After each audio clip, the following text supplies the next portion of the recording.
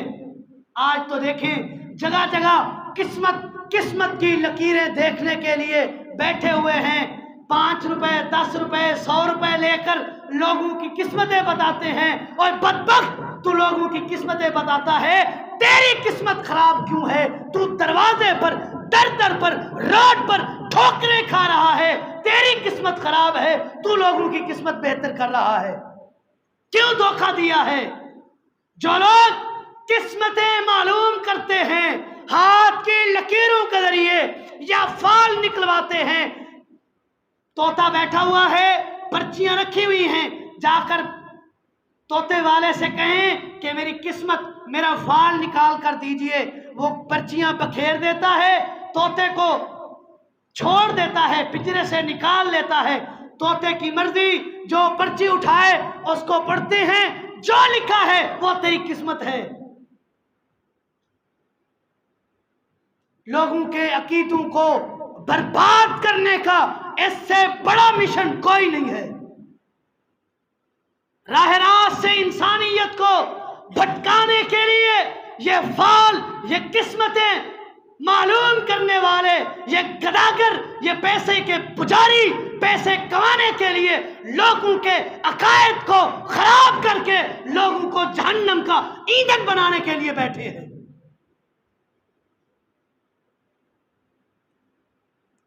جن کے ہاتھ نہیں ان کی قسمتیں کہاں ہیں؟ جو پیدائشی بغیر ہاتھ کے ہیں ان کی قسمت کہاں ہے؟ ہاتھوں کی لکیر دیکھ کر تیری شادیاں اتنی ہوں گی، تیری فلاں قسمت ہے، تیرا فلاں کاروبار کھل جائے گا، تیری فلاں نوکری لگ جائے گی، تجھے فلاں جگہ سے انکم آنا شروع ہو جائے گی، اور لوگوں کی قسمتیں بتاتے ہو۔ بدبختو، اپنی قسمت تو دیکھو، لوگوں کے 5-5 10-10 روپے کے لیے بھکاری بن کر روڈ پر پڑے ہو، اپنی قسمت تو چمکا لو، لوگوں کی قسمتیں چمکانے کے لیے بیٹھے ہو۔ وَعَلَىٰ رَبِّهِمْ يَتَوَكَّلُونَ، آخری صفت ان لوگوں کی یہ ہوگی کہ اپنے رب پر بھروسہ کرتے ہوں گے، اعتماد رب پر، یقین رب پر، بھروسہ رب پر، توکل رب پر۔ جب انسان کا اعتماد، یقین، توکل، بھروسہ رب پر ہو جائے، رب کائنات نکلنے کے راستے بنا دیتا ہے۔ مَن يَتَّقِ اللَّهَ يَجْعَل لَّهُ مَخْرَجًا وَيَرْزُقْهُ مِنْ حَيْثُ لَا يَحْتَسِبُ، جو توکل کرے، اللہ سے ڈر جائے، رب پر بھروسہ کرے، رب پر اعتماد رکھے، رب پر یقین کامل رکھے، رب کائنات اس کو ہر قسم کی مصیبت سے نجات دیتے ہیں۔ وَيَرْزُقْهُ مِنْ حَيْثُ لَا يَحْتَسِبُ، اور روزی رزق ایسی جگہ سے دیتا ہے جہاں سے اس کا وہم و گمان بھی نہیں ہوتا۔ امام الانبیاء فرماتے ہیں لو انکم تتوکلون علی اللہ حق توکلہ لرزقکم کما یرزق الطیر۔ اور انسانیت کہاں بھٹکی پھر رہی ہے، کہاں چلی گئی ہے؟ لو انکم تتوکلون علی اللہ، اگر پوری کائنات اپنے رب پر اعتماد کر لے، بھروسہ کر لے، یقین کامل رب پر کر لے، اور اس طرح یقین کرے، اعتماد کرے جس طرح اعتماد اور بھروسہ کرنے کا حق میرے رب کے لیے ہے، اسی طرح رب پر یقین کرے، لا یرزق الطیر، اللہ رب کائنات توکل کرنے والوں کو رزق اس طرح دے گا جس طرح رب کائنات پرندوں کو رزق دیتا ہے۔ کبھی کسی پرندے کو دیکھا ہے کہ اس نے اپنا کھانا پینا سٹور کر کے رکھا ہو، دانے اکٹھے کر کے جمع کر کے رکھے ہوں جس طرح ہم نے رکھے ہیں؟ پوری سال کی گندم آٹا خرید کر کے اس کو محفوظ جگہ پر رکھتے ہیں تاکہ کسی قسم کی پریشانی نہ ہو۔ جب انسانیت رب پر توکل کرے، اللہ رب کائنات فرماتے ہیں اے نبی اعلان کر دیجئے ان کو میں رزق وہاں سے دوں گا جہاں سے ان کا وہم و گمان نہیں ہوگا۔ رزق کیسے دوں گا؟ جس طرح پرندوں کو دیتا ہوں۔ تغدو خماسا وتروح بطانا، صبح صبح پرندے اپنے گھونسلوں سے بھوکے پیٹ نکلتے ہیں، شام کو پیٹ بھر کر اپنے گھونسلوں کو واپس لوٹتے ہیں۔ پھر صبح نئی روٹین، شام کو پیٹ بھر کے، صبح پیٹ خالی، شام کو پیٹ بھر کے واپس آتے ہیں۔ امام الانبیاء فرماتے ہیں جو رب پر اعتماد یقین کامل کر لے اس کو رزق ایسی جگہ سے دوں گا، ایسا رزق دوں گا جس طرح میں پرندوں کو دیتا ہوں۔ توکل تو کرو، بھروسہ تو کرو، اعتماد تو کرو، فال نہ نکلواؤ، قسمتیں نہ آزماؤ، دغواؤ نہ، دم طلب کر کے نہ کراؤ۔ جب یہ صفتیں، یہ خصوصیات پیدا ہو جائیں گی انشاءاللہ رب کائنات بغیر حساب کتاب کے جنت میں داخل کریں گے۔ جب امام الانبیاء نے یہ بات بیان کی، ایک صحابی رسول کھڑے ہو گئے، نام عکاشہ ابن محصن ہے رضی اللہ تعالیٰ عنہ، کہنے لگے اللہ کے رسول مجھ ناچیز کے لیے دعا کرو، اللہ رب کائنات مجھے ان خوش نصیبوں میں داخلہ دے دے، ان میں شامل کر دے جو بغیر حساب کتاب کے جنت میں داخل ہو۔ امام الانبیاء نے فرمایا انت منہم اے عکاشہ، تو انہی میں سے ہے۔ پھر امام الانبیاء فرماتے ہیں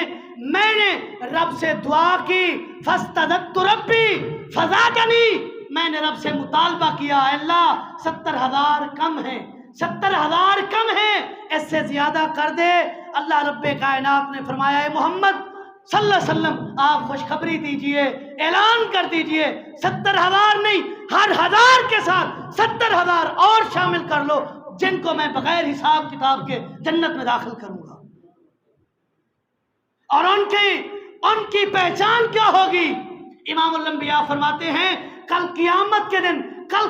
کے دن وہ آئیں گے، ان کا چہرہ اس طرح چمک رہا ہوگا جیسے 14ویں کا چاند ہوتا ہے۔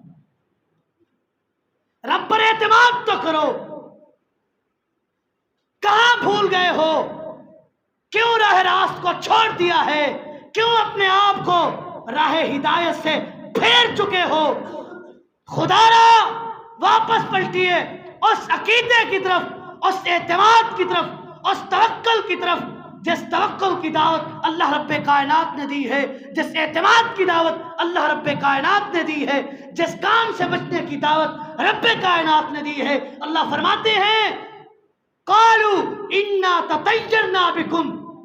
لئن لم تنتہوا لنرجمنکم وليمسنکم منا عذاب علیم۔